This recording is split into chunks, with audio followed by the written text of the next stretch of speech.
Hey, y'all, I'm Ebony K. Williams here, host and attorney extraordinaire. Welcome to Holding Court, where we analyze the very latest in legal headlines, the ones that got all the streets talking.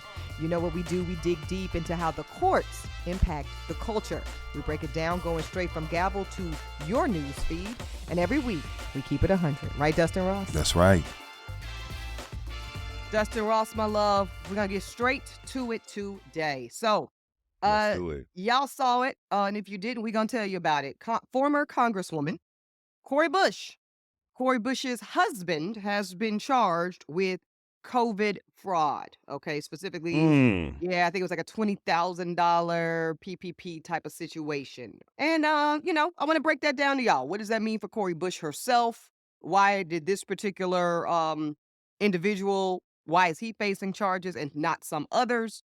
And kind of the overall wisdom of doing business, because there's some other news headlines as it relates to Cori Bush and her husband. Let's talk about the wisdom of doing business with our spouses. We're going to get into the tea of that. Also, a former federal prosecutor is making some headlines with some legal predictions around this Trump administration. And this is just kind of a general catch-all, y'all, that I wanted to go through because a lot of y'all are wondering, like, every day you're hearing reporting on the awful things this administration and Donald Trump himself are doing. And y'all are like, yeah, but what's being done about that? What can be done about it? What we hear in the federal judiciary, the judges, they're our last stand. They're doing what they can. They blocking some shit, thank God. But really, ultimately, what does that look like? How is this really going to play out? And I want to give y'all some answers around that. So we're going to go through that, okay? All right. So just last week, federal prosecutors have filed criminal charges against the husband of former Congresswoman Cori Bush, okay? Y'all know Cori Bush was the very first Black Congresswoman from the state of Missouri. Shout out to her for that. She was a two-term Congresswoman, but she was defeated this past year in a primary defeat from another Democrat and ultimately lost her congressional seat. She is married to a gentleman named Cortney Merrits.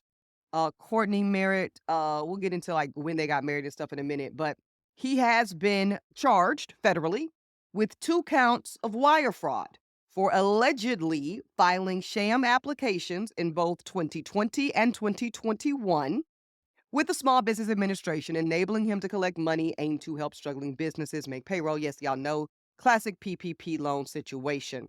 The charges were filed by the former chairman of the Missouri Republican Party, surprise, surprise, who was appointed by a D.C. U.S. attorney appointed by Donald Trump. Surprise. Now, Yep.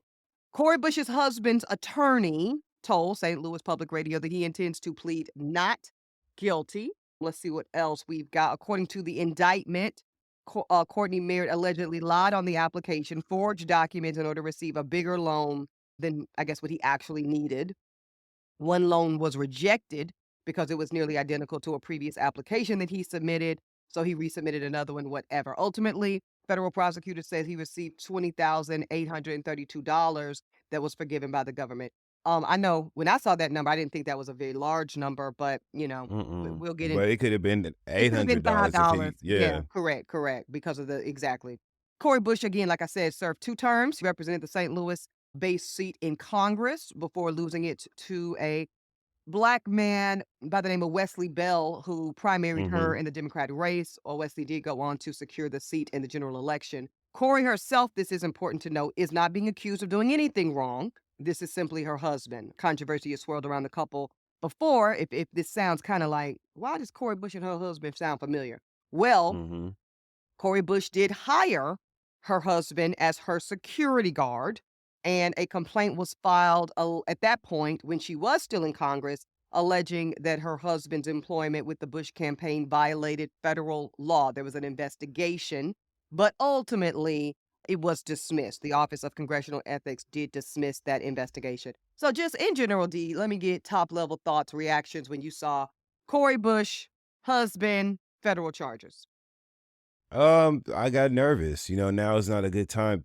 Cori Bush, is no secret that she's a target for all of the MAGA extremists. They love attacking Cori Bush amongst a list of others, but she's one of the names that you hear continuously coming out of their mouths. And I hate that her family and her life is going to be impacted by this because that obviously, like you said, the childs were charges. The charges were filed Uh-huh. by Ed Martin, who was a Republican. He was Mhm. a Republican Party head or whatever. Yep, yep. It's all backlash from Donald Trump and his cronies. That's what this is. And so I'm nervous about voices that have been loud in opposition Mhm. to his bad and corrupt ways. I'm worried about them being protected during this time. Mm. And I'm worried about them being vulnerable at risk of shit like this. Now, if he took this money and if he did what they said he did, that's what it is. It's very simple. But we know this, and they found this out because they're looking for something and Yes, ways to attack her. So absolutely. this represents a bigger game at play here. You know what I'm saying? And that's what gives me a little bit of pause as I'm Mm. reading this. Mhm, mhm, mhm. Yeah. So I think with this one, a few different things are true at the same time. Like you said, this Mhm. is the first obvious truth is this is a political attack. Period. Doesn't mean that we're gonna get to the merits of the case in a second. Mhm. Relax. Slow down. Mhm. First and foremost, let's name the overarching obvious piece that this is a political witch hunt against Cori Bush specifically because of her high visibility as one Mhm. of the most consistent, visible, loud, proud opponents of Donald Trump, the MAGA movement, and all of the above, right? So it's that. So those, and I'm saying that for the sake of those that are like, of all the PPP loan scandals that happened, allegedly, not saying that Courtney did anything, allegedly, certainly, surely $20,000 cannot be the top ticket item. Well, it is when you are on a political witch hunt. Like you said, Dustin, it could be $800, it could be $5. There Yeah. is zero, not little, not a small, zero margin for error when you go about the important, necessary work of, as the late great John Lewis charged us to do, Come getting on. into good trouble. Good trouble. Mhm. So when you choose to do the work of the ancestors and do the good trouble work, I hate to say it, D, but really you have to move so cleanly, so precisely. You do almost have to be perfect. Now, I don't think that's right. I don't think that is reasonable. I don't think it's fair. But my Right, but it's lived how it is. experience tells me that that is how it is. Yeah. Okay. Now, let's go to the next element.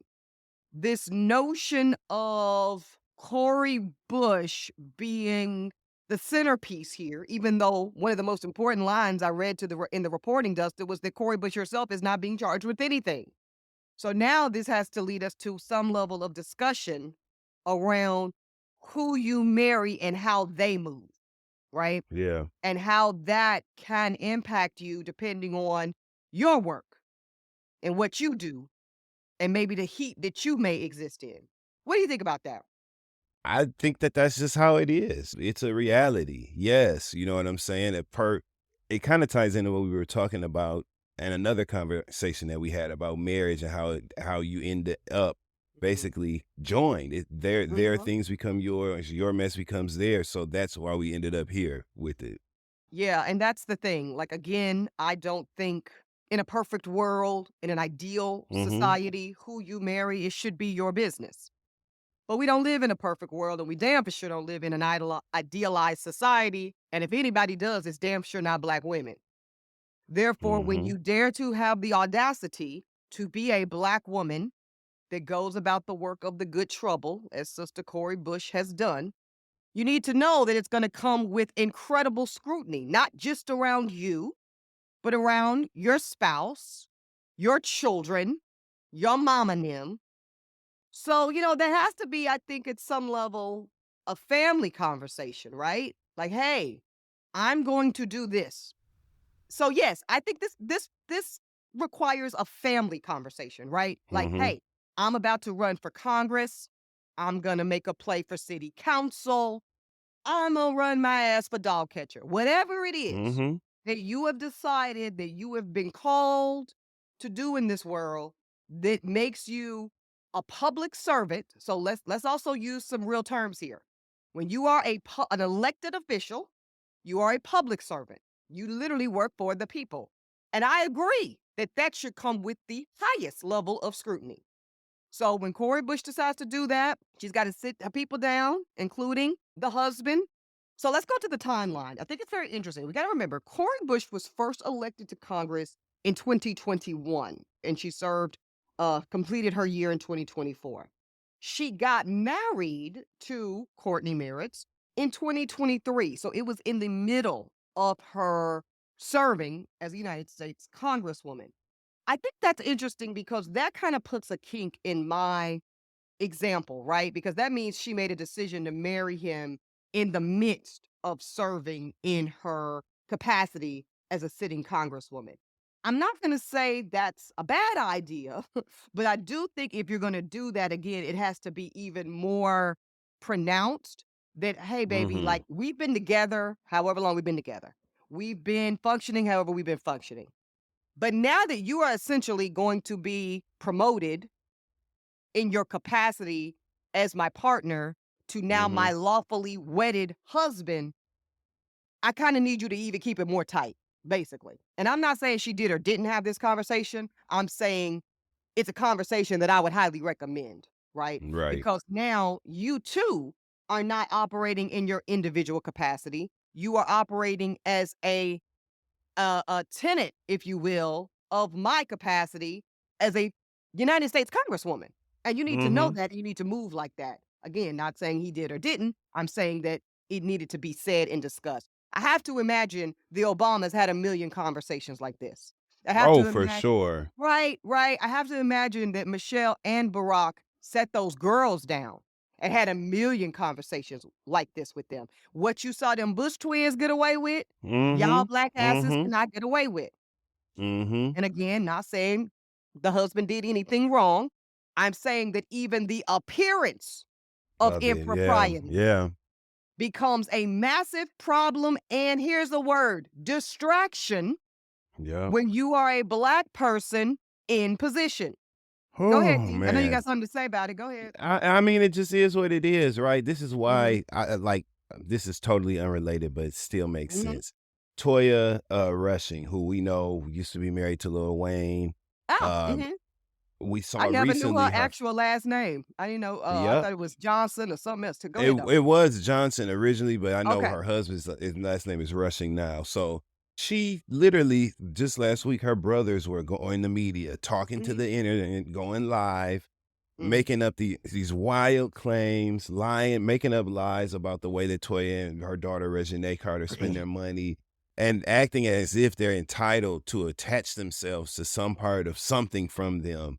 And Mm. they got $1 million for this. We ain't get our money. We ain't get none. We ain't see none Mhm. of that from a show you were paid to be on. So sometimes I say that to say you either have to have family members when you're a person of interest, right? Yeah. You Yeah. either have to have family members that understand that and know how to support you and still have Mhm. a very relevant place in your life without trying to attach themselves to the interest around you, Yep. or you have family members like this who show their ass, and you need to either there needs to be a conversation had like at some point, just like you said, or else there needs to Mhm. be a very clear boundary set and a That's it. wall built up to protect you from people because unfortunately, when you're a Yeah. person of interest, you can't have the people around you showing their ass. That's just what it is. It's a non-negotiable. It's a Yeah. non-negotiable. And then that is an extreme example, but one that we see all too common. And then I think this Cori Bush thing with her husband, not talking about the PPP loan of it all. Let's go back to the original ethics violation investigation. Again, ultimately dismissed, but took up too much space. It didn't land, thank goodness for Cori Bush, but it was a conversation that wasn't necessary, in my legal Mhm. opinion. And it Mhm. was just more noise during her election that wasn't necessary. That's Did she right. lose the race because of it? I don't necessarily think so. Was it helpful? Absolutely fucking not. So let's run down these facts in case y'all don't remember. First of all, her husband, before he was her husband, Cortney Merrits, he already was her security guard. Okay. He Mhm. worked as her security prior to them getting married. But then somebody thought it was wise for him to stay on in that capacity. Let me just keep doing the reporting for a minute before I speak. He stayed on working as her security guard after they got married, and she continued to pay him $2,500 bi-monthly. So he was making $5,000 a month per her Federal Elections Commission filing. She maintains that that was a fair market rate, actually fair or below market rate, and that he had extensive experience in the area.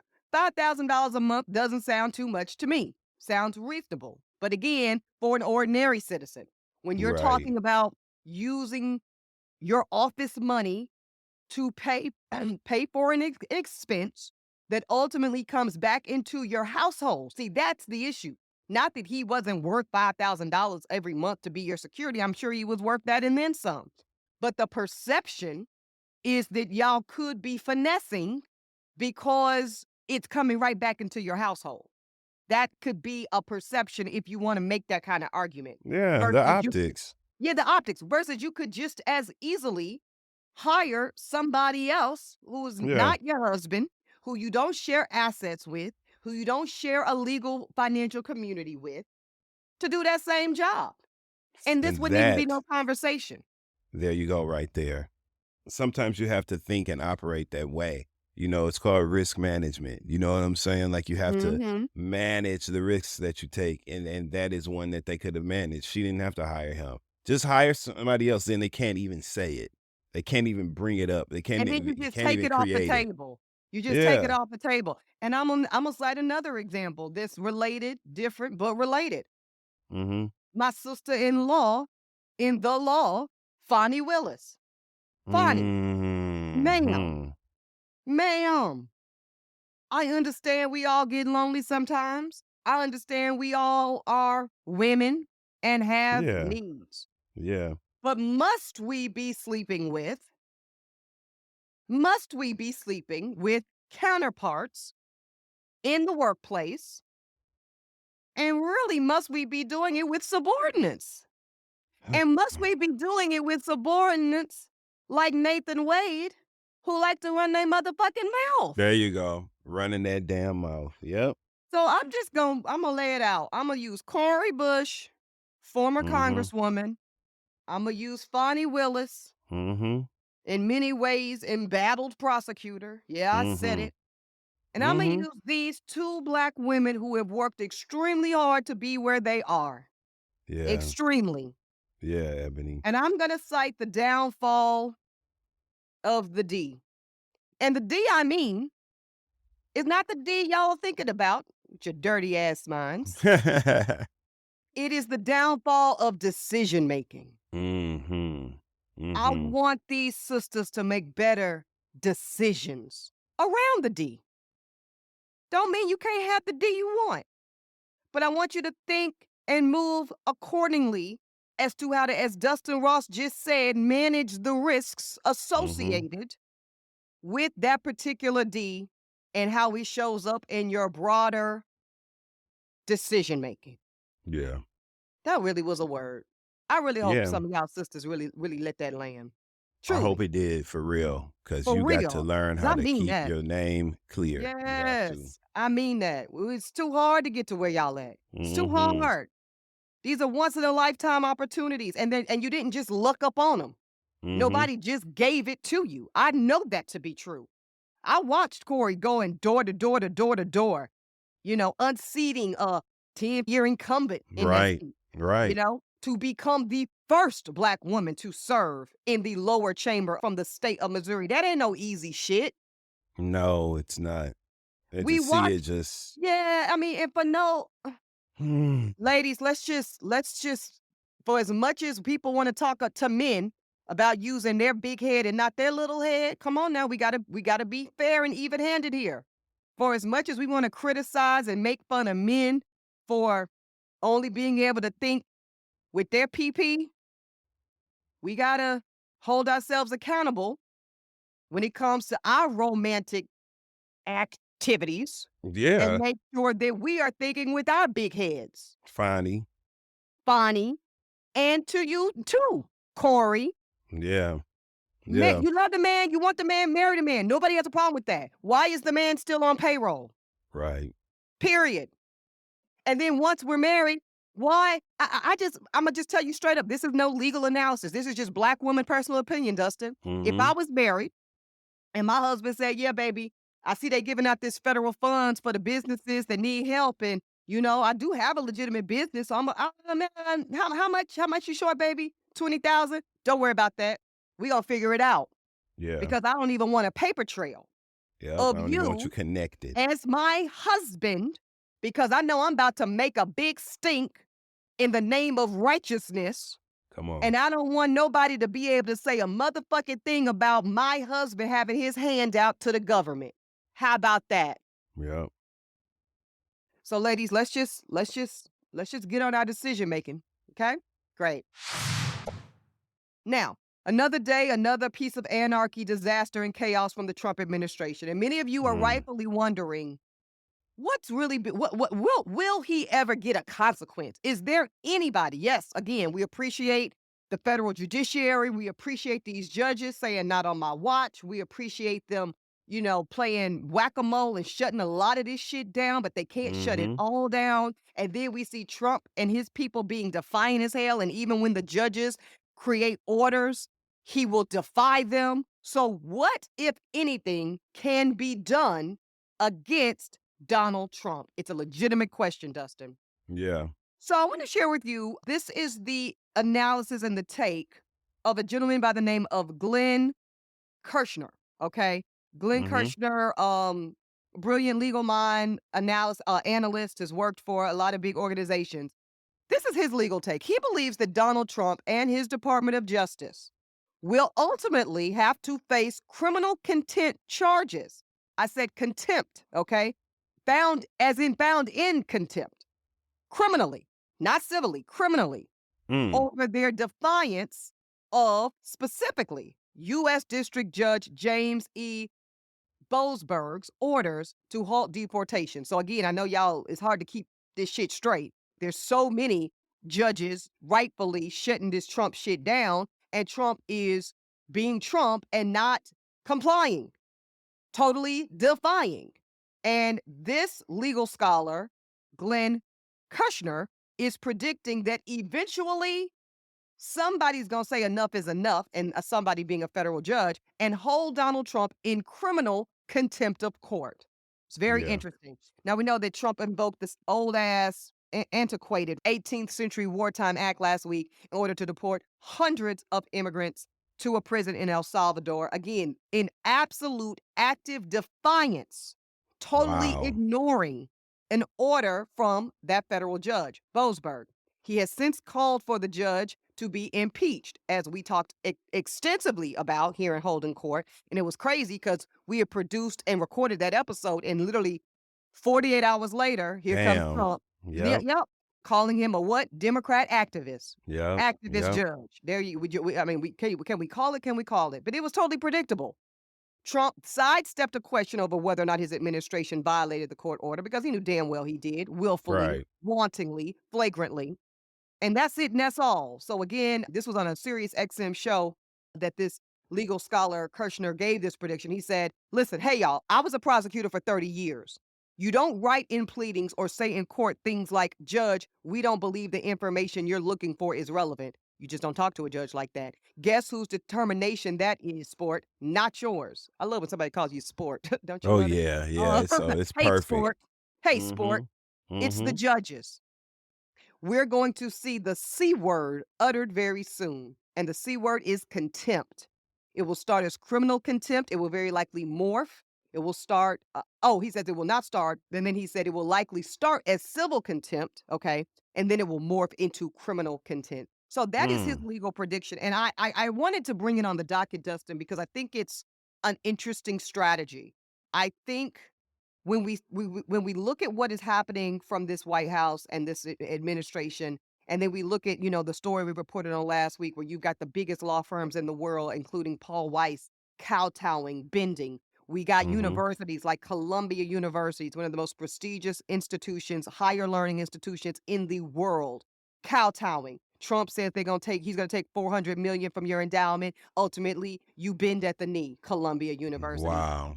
You know? So And so shameful. shameful. And so at some point, people are rightfully wondering, Dustin, Who and what will it take if it's not going to be the biggest law firm, if it's not going to be the Ivy League institutions, if it's Mhm. not going to be, oh, I don't know, the most powerful Democrat senator in the U.S. Senate, it's not going to be Chuck Schumer.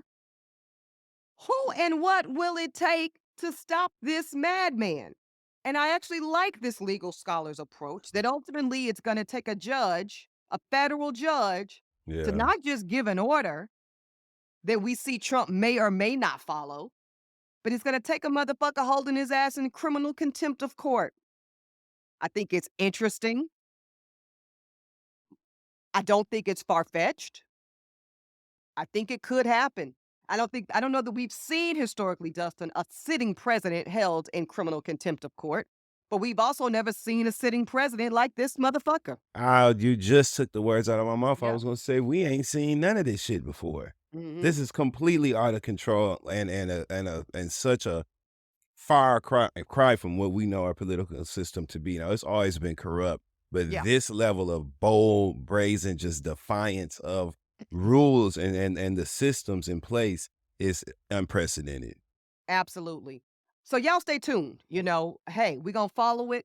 I'm not sure exactly when we could see a contempt order against Donald Trump, but I like where this man's head is going. That's why it's on the Mhm. docket. I like it. I like it. Mhm. I hope the judges are seeing it. I hope they're hearing it. I hope they're considering it. I Hope hope they're a few inspired by it. I hope they're inspired by it. I hope they're called to action by it. I hope Mhm. they see it as a challenge, a race to contempt is what I want to see. I want to Absolutely. see 5, 6, 7, 8 judges hold this motherfucking ass in contempt at the Yeah, same who's damn bad? time. That's it. I really do. Mhm. I really, really do. And I think it's going to take something, it will take something that severe, that unprecedented to slow down the train wreck, the absolute judicial, administrative train wreck, cultural train wreck that is Donald Trump in this moment. Final words from this legal analyst, Kirshner, here, and we'll wrap up. For the viewers at home, here's a fun fact. The only time a judge can appoint an independent prosecutor to prosecute a case, it is contempt of court for violating court orders. So hold on tight because the ride is going to get a whole lot bumpier. I think that's a mic drop. We'll leave it there. Wow. And I we'll mean, continue I to believe stand it. by. Yeah, we'll stand by for the bumps. Yeah, Shit. unfortunately, we will. We're just gonna take the bumps and the bruises, ain't we, Ebony? Yeah, take them on the fucking chin. Yeah. Like Teddy Cause P some, said. Okay, taking the bumps and the bruises and all the pains of a two-time loser. That's us. We taking the bumps and the bruises right now. We are. no, we are. I'm laughing because y'all should see Dustin's face right now. Oh my Yeah. God. All right, listen, jurors. We love y'all. We will be back. Same time, same place, sessions. Back court will be back in session. That's And in the right. meantime, Dustin, you would like us to do what, my darling? Read your terms and your conditions, please. Holding Court is produced by Uppity Productions. Host and executive producers here, Ebony K. Williams, yours truly, and the Dustin Ross. Executive producer in Dossie, McCraw. We've also got our senior producer, Ashley Hobbs. And follow us on Apple Podcasts, Spotify, and any and everywhere you get your podcast.